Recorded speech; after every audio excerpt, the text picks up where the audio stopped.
History is often presented as a clean, continuous timeline, a neat progression of empires rising and falling in predictable rhythm. But when you look closely, the past behaves nothing like a finished puzzle.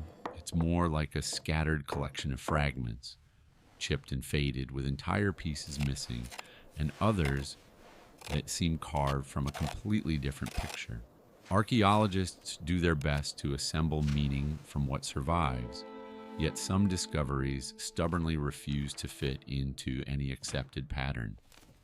These are the anomalies that linger in the background of textbooks, the quiet contradictions scholars rarely acknowledge.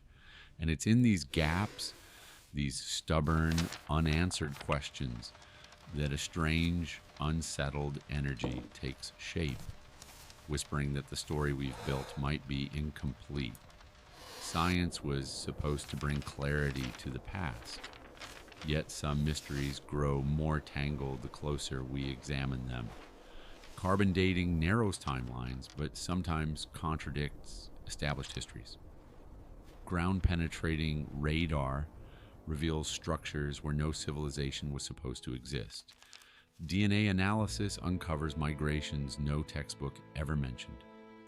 Instead of solving the puzzle, each new tool seems to expose deeper layers of confusion. It's as if the past shifts the moment we try to pin it down, offering just enough evidence to provoke us, but never enough to settle the debate. And it forces an uncomfortable question.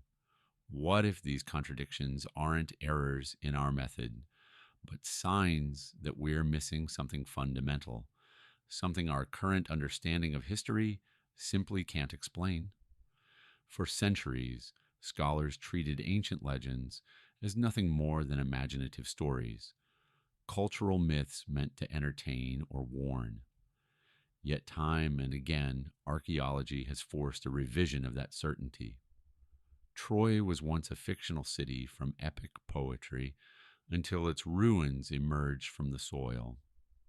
The Amazon warrior women were dismissed as fantasy until graves revealed female fighters buried with weapons. These moments remind us that myth and reality often bleed into each other, and the boundary we draw between them is far less stable than we like to believe.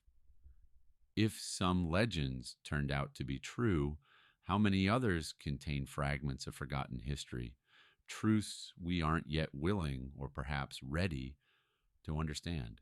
In 1901, a group of sponge divers searching the Aegean Sea stumbled upon a Roman-era shipwreck near the island of Antikythera.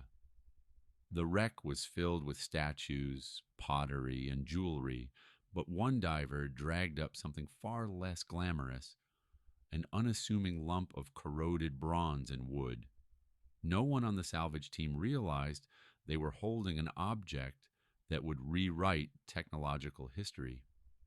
Only years later did scholars notice gear teeth embedded in the corroded mass, hinting at an impossible level of mechanical sophistication. The more they studied it, the more unsettling it became. This wasn't a simple tool or ornament, it was a machine, something far too advanced for the ancient world to have produced. And no one could explain how it ended up on that ship. As researchers cleaned and reconstructed the fragments, they discovered a level of precision engineering completely out of place in the 1st century BCE. The gears had intricately cut teeth, precise ratios, and a complexity rivaling European mechanisms from the 14th and 15th centuries. According to conventional timelines, technology like this shouldn't have appeared for another 1,500 years. Yet here it was, crafted by hands that seemingly possessed knowledge lost to time.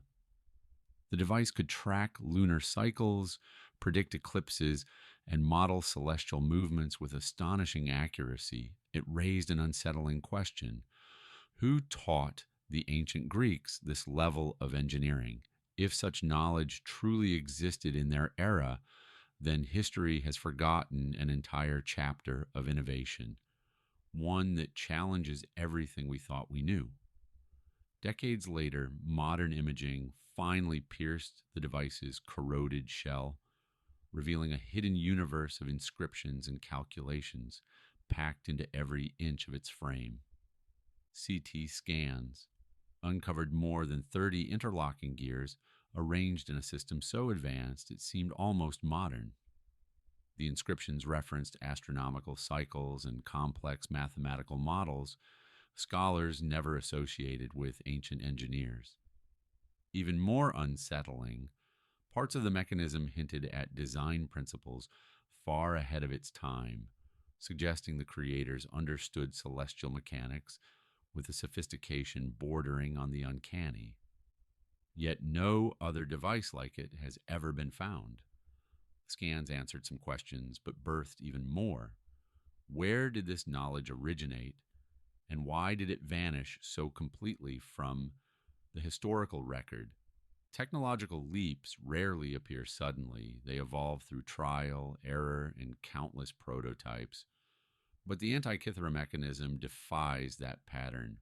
There are no earlier versions, no simpler models, no workshop scraps showing attempts to reach this level of precision.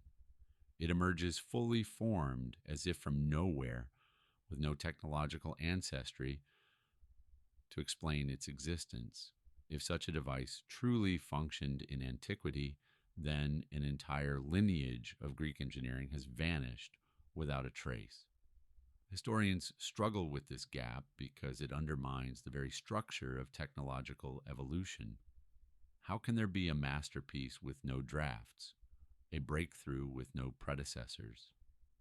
The silence around this machine is almost louder than its discovery, leaving experts wondering what else the ancient world created that we have yet to uncover. When the Voynich Manuscript first surfaced in the early 20th century, scholars were baffled before they even opened its pages. The book was filled with swirling lines of an unknown script, looping symbols that belonged to no alphabet on Earth. Inside were drawings of impossible plants, sprawling root systems, and strange leaves that defied botanical classification. Even stranger were the illustrations of naked women bathing in interconnected tubs, as if participating in some forgotten ritual or medical practice. Every page felt like a window into a world that never existed, or one we no longer remember. Yet the manuscript itself wasn't new. It had already passed through centuries of hands, none of whom managed to unlock its meaning. For 600 years, its pages have whispered secrets no one can hear. During the Cold War, the manuscript caught the attention of some of the world's most skilled cryptographers, including analysts from the NSA who were trained to break the world's hardest codes. But even their sophisticated methods failed to crack the script.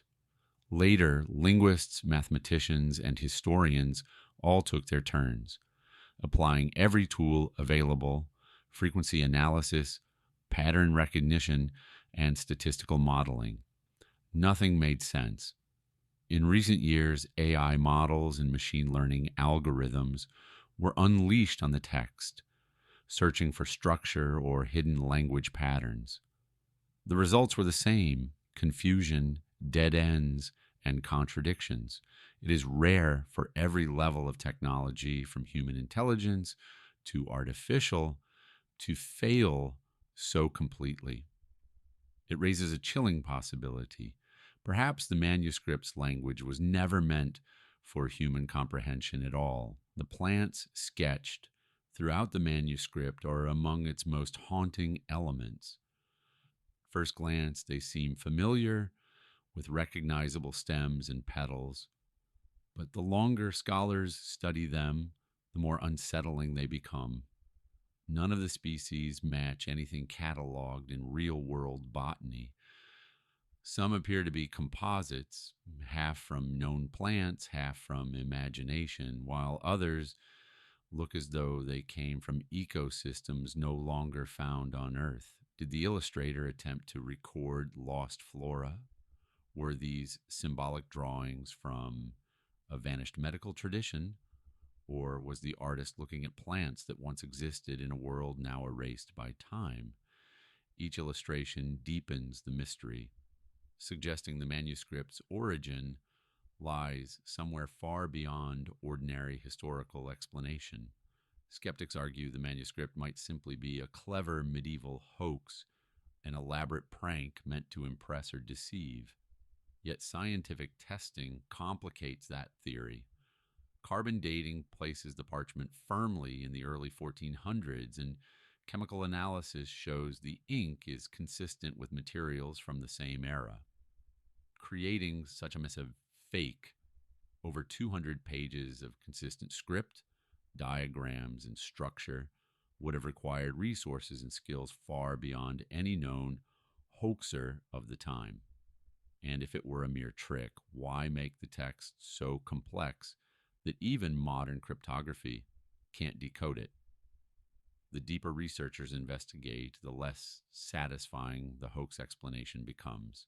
Instead of closing the case, the evidence only widens the gap between what we assume and what the manuscript might truly be.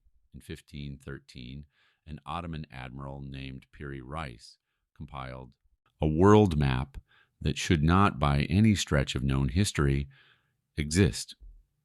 The map depicts parts of Europe, Africa, and South America with stunning accuracy, far exceeding the cartographic standards of his time. But the most baffling feature lies at the map's southern edge, a landmass whose coastline bears an uncanny resemblance to modern maps of Antarctica. This is centuries before Antarctica was officially discovered, and long before anyone had the technology to chart its frozen perimeter. Yet Piri Reis drew it with confidence, as if copying a source far older and far more advanced. His map challenges the idea that early explorers stumbled blindly across the globe. It hints at a deeper, forgotten geography. Piri Reis claimed he did not create the map from scratch. Instead, he said he compiled it using older charts, some from explorers like Columbus, others from even more ancient sources. But here lies the problem. None of these alleged maps have survived. The documents he referenced have vanished completely, leaving researchers with only his testimony in a puzzle no one has solved. If these sources truly existed, they would imply that earlier civilizations possessed an understanding of the world's coastlines far superior to what mainstream history accepts. Who charted these territories with such precision? And why do their maps no longer exist?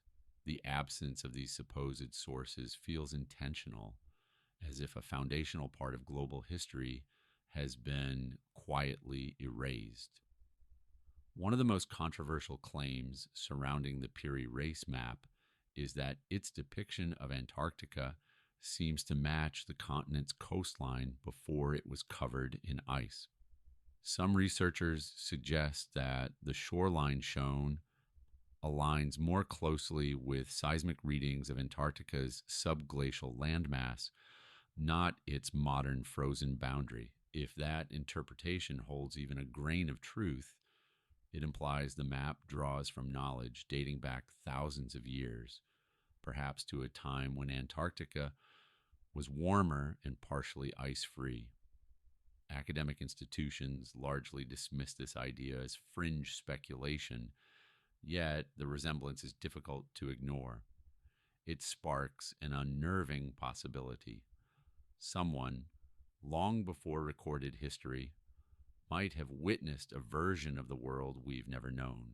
The Piri Reis Map sits in an awkward place between academic analysis and taboo curiosity. Some argue the controversy persists because acknowledging its implications would disrupt accepted narratives of human exploration. Others suggest historians simply prefer the simplest explanation that coincidences and distortions create an illusion of advanced knowledge where none exists. Yet the map's precision, its unexplained sources, and its anomalous depictions raise too many questions to dismiss entirely. Is this a relic of a forgotten maritime culture, a misunderstood artifact, or proof of knowledge that survived in fragments through ancient traditions? Whatever the truth, the map keeps its secrets locked beneath ink and parchment, inviting anyone who studies it to wonder what else might be hiding in humanity's past.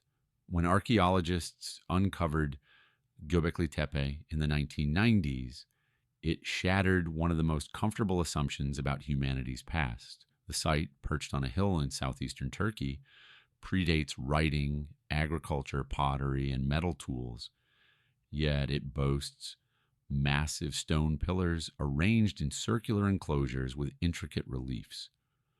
These monoliths weigh several tons, carved and transported by people who were supposedly primitive hunter-gatherers. Nothing in the archaeological record prepared researchers for such complexity at such an early date. The discovery forced historians to reconsider the timeline of human development. How could a society with no farms, no cities, and no known hierarchy produce architecture so ambitious? Göbekli Tepe isn't just old. It seems to belong to a level of civilization we're not supposed to see in prehistory. The people traditionally believed to have lived during this era were nomadic bands that followed herds and seasons. They didn't build permanent settlements, let alone monumental structures requiring coordinated labor and long-term planning. Yet Göbekli Tepe contradicts this narrative entirely. The scale of the site suggests a society capable of organizing large groups and sustaining them for extended periods, something hunter-gatherers shouldn't have been able to do. Were these early people more advanced than we assume, or did they inherit knowledge from an older, forgotten source? The contradiction makes historians uneasy because it implies a leap in social complexity that appears out of nowhere. Göbekli Tepe forces us to confront an unsettling possibility. Perhaps the roots of civilization run far deeper than we've acknowledged. The carvings on Göbekli Tepe's pillars aren't random decorations. Some researchers believe they form a symbolic map of the sky, preserving constellations and cosmic events that would have required deep astronomical knowledge to record. If this interpretation is correct, it means a pre-literate society was tracking celestial cycles with remarkable precision. One pillar even appears to reference a comet impact around 10,000 BCE, a detail that aligns with certain geological findings. But how could people without writing or mathematics chart the heavens so accurately? Did they inherit an ancient astronomical tradition or observe the sky with a sophistication we have underestimated? Each carved animal, each symbol, may be a piece of a cosmic code, one that hints at a forgotten science woven into stone. Perhaps the most mysterious aspect of Göbekli Tepe is not its age or complexity, but its deliberate burial.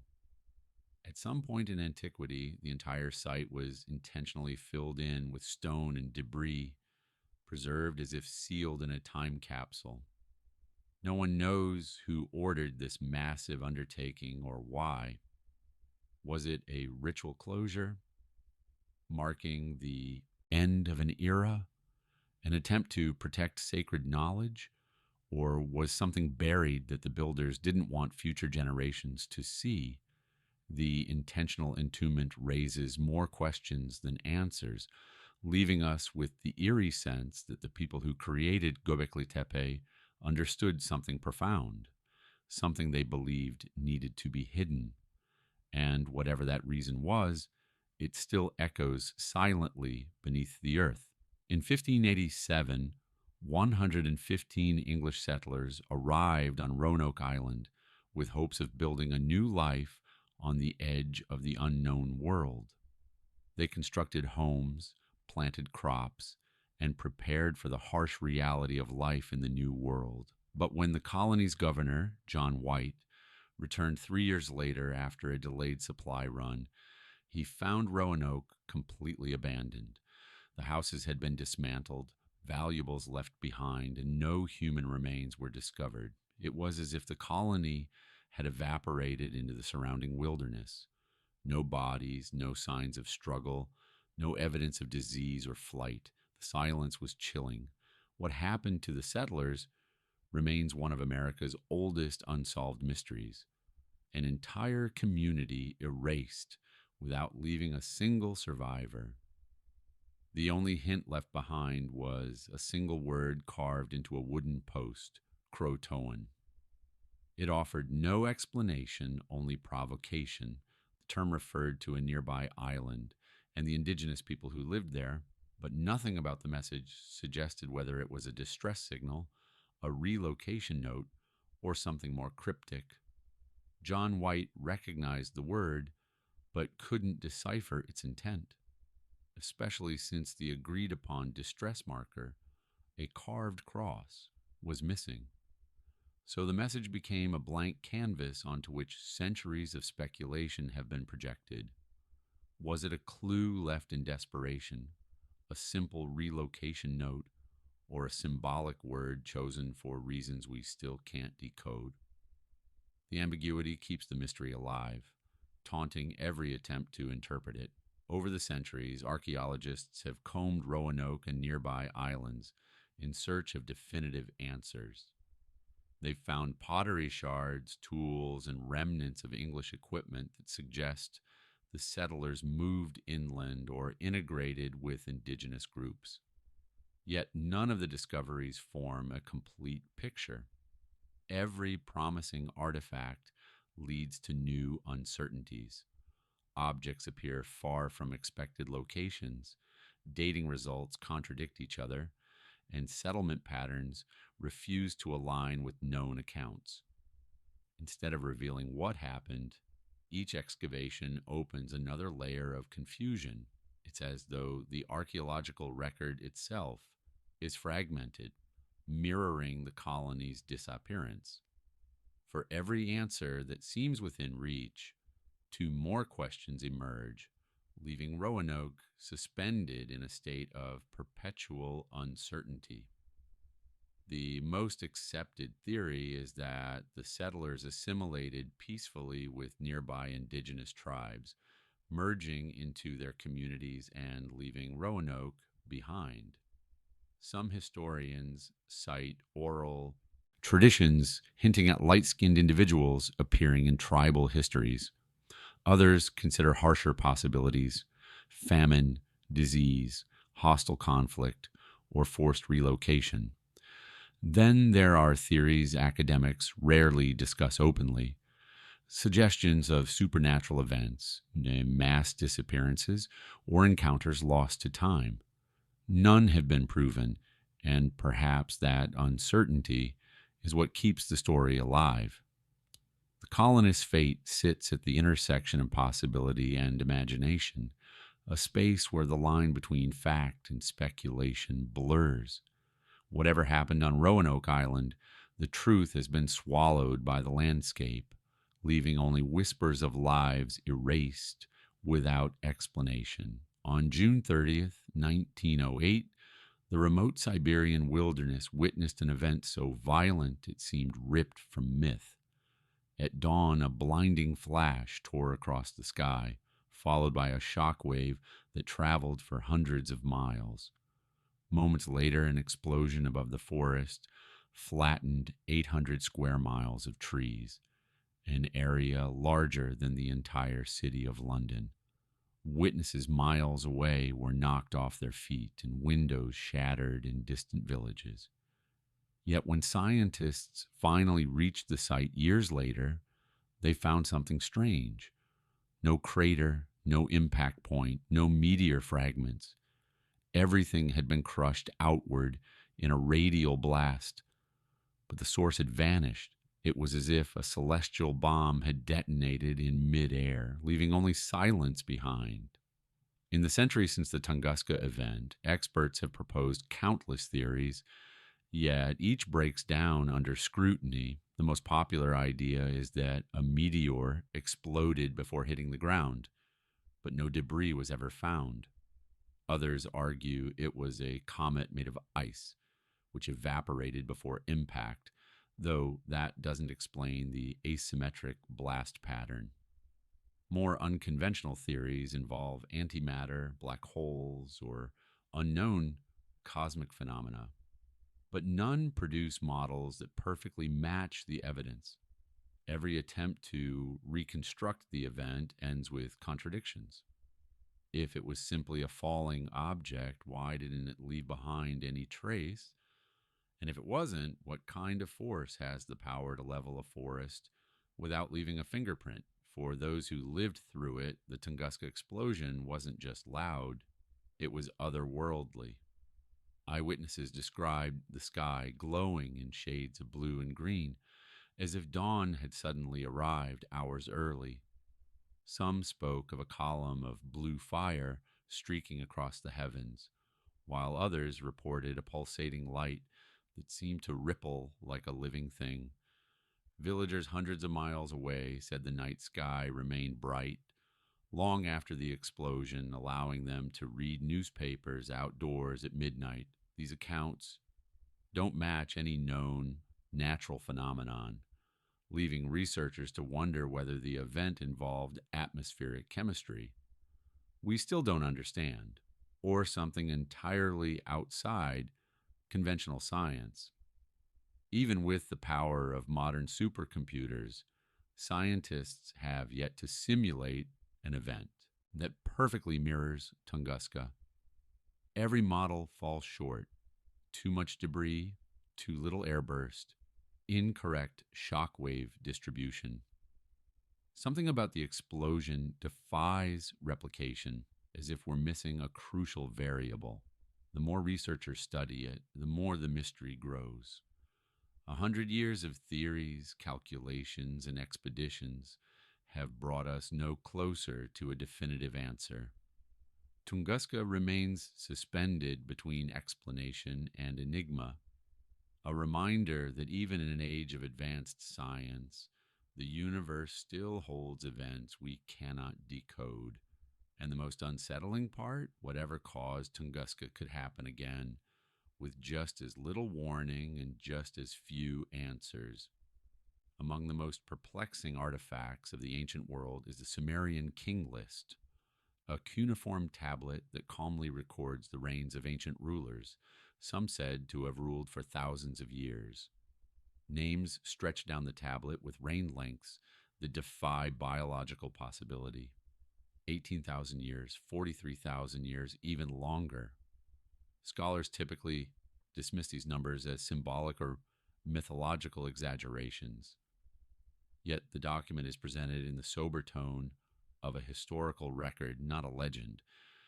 What makes it stranger is that multiple versions of the list exist with surprising consistency in their extraordinary claims. It's an artifact that sits at the uncomfortable boundary between history and myth, revealing a worldview that challenges our modern assumptions about time, memory, and reality.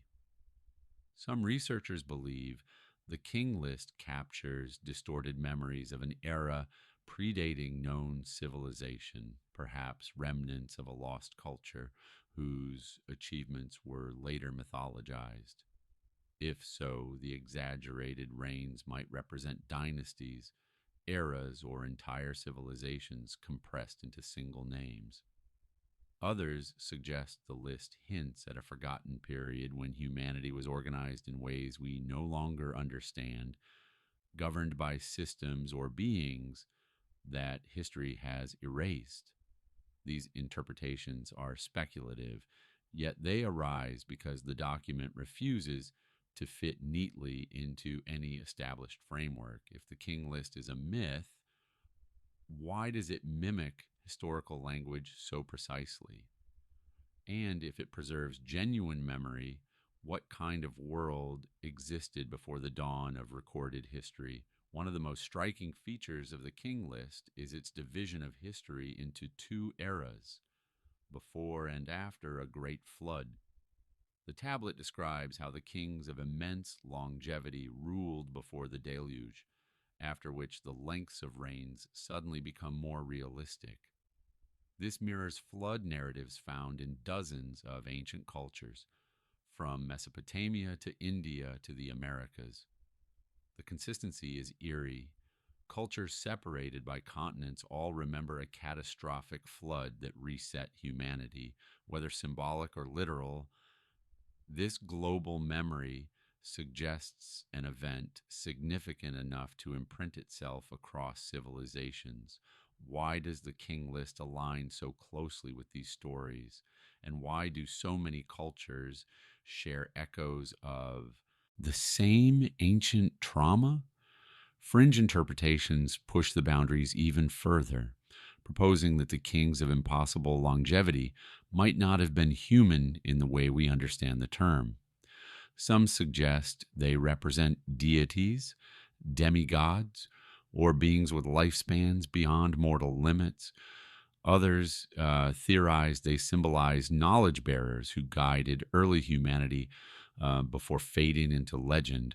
While these ideas fall outside academic consensus, they persist because the tablet leaves so much room for imagination. The king list doesn't clarify who or what these ancient rulers were, it simply records them as fact. This ambiguity invites wonder. Were the ancients preserving the memory of something extraordinary, or encoding truths in a language modern minds no longer recognize? Whatever the answer, the list remains a doorway into a world forever lost to time. In the remote highlands of Qinghai province, near the shores of Lake Tosan, lies a mountain that quietly holds one of the strangest mysteries in modern archaeology. Embedded in its rock face are metallic pipe-like structures, hollow tubes running vertically and horizontally through solid stone, as if placed there with deliberate engineering. Some lead into a nearby cave. Others plunge deep into the mountain, in their purpose unknown. Early tests on the metal produced astonishing results. Parts of the structures were dated to around 150,000 years old, long before humans in the region were believed capable of complex metallurgy. The anomaly baffled researchers. How could metal pipes exist in a place where no civilization should have been building anything at all? The scientific community quickly split into two camps.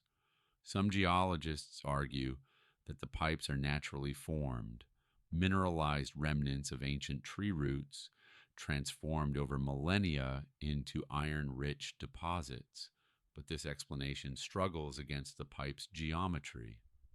Many of the tubes are remarkably uniform in diameter, arranged in patterns that resemble engineered infrastructure. Their surfaces show smoothed, cylindrical shapes rarely found in nature. Even more puzzling, some pipes contain unusual metallic compositions that don't match typical fossilization processes. Are these natural formations that coincidentally mimic artificial design, or artificial structures that defy geological explanation? Neither answer fits comfortably, leaving the Baigong Pipes suspended between natural wonder and technological impossibility. At the heart of the mystery is a cave at the mountain's base, a cavern that once drew significant scientific attention before suddenly being restricted by local authorities. Researchers who managed to enter before the closure described a network of tunnels and more pipes embedded in the walls, some leading downward into chambers never fully explored. Rumors spread that unexpected readings or artifacts were discovered, prompting officials to quietly seal off portions of the site. No public report was ever released. What exactly did they find, and why was the data never disclosed? Cave's sudden inaccessibility hints that the story of the pipes might be far stranger and potentially more uncomfortable than the official explanations allow. Today, the Baigong Pipes sit in an uneasy limbo, acknowledged, photographed, sampled, yet never properly explained. Chinese authorities rarely comment on the site, and scientific papers addressing it are sparse and inconclusive. The mystery has been allowed to drift into obscurity, neither confirmed nor debunked. This silence fuels speculation. If the pipes were natural, why not publish decisive research? If they were artificial, who built them, and where did that knowledge go? The absence of answers creates a vacuum filled with theories ranging from ancient engineering to lost civilizations.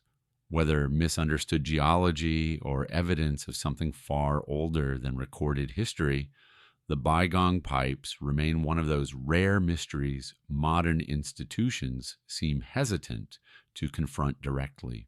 When viewed in isolation, each historical anomaly seems like a strange exception, a puzzling artifact here, an impossible map there, a city built too early or a machine far ahead of its time.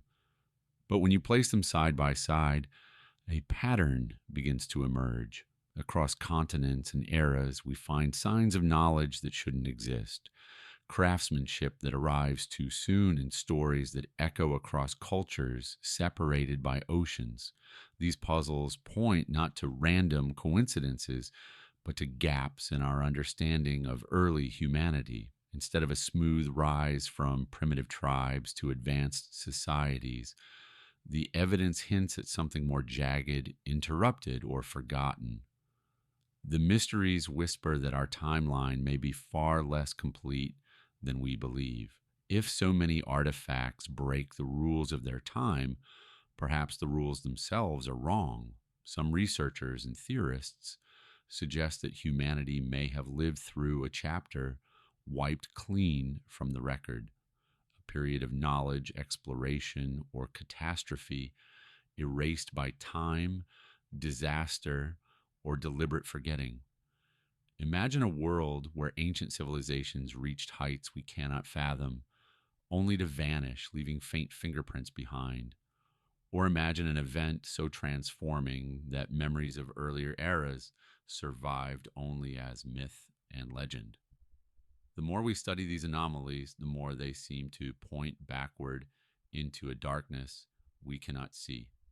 Every mystery hints at a world we do not remember, one that may have existed long before our history officially begins.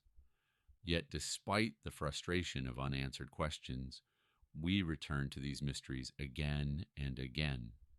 Humans are drawn to the unknown not just because we fear it, but because it offers the possibility of revelation. The past is a canvas painted in shadows, and we instinctively reach for the shapes hidden within them.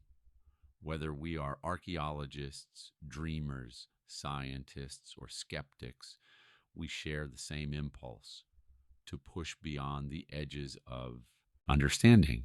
There is comfort in the idea that truth might lie just out of sight, waiting to be uncovered. Our curiosity is both a burden and a beacon, urging us to dig deeper, look harder, and imagine boldly. The unknown is not an obstacle, it is an invitation. And so we arrive at the threshold of countless unanswered questions. The Antikythera Mechanism, Göbekli Tepe, the Piri Reis Map, the Voynich Manuscript, Tunguska, Roanoke, they remain unresolved, but they are not dead ends. Instead, they act as doorways, pulling us toward new discoveries and deeper layers of history still buried beneath time. Every year brings fresh excavations, new technologies, and surprising revelations that challenge the narratives we once accepted without question. The mysteries of the past remind us that the world is far stranger and more wondrous than we often allow ourselves to believe.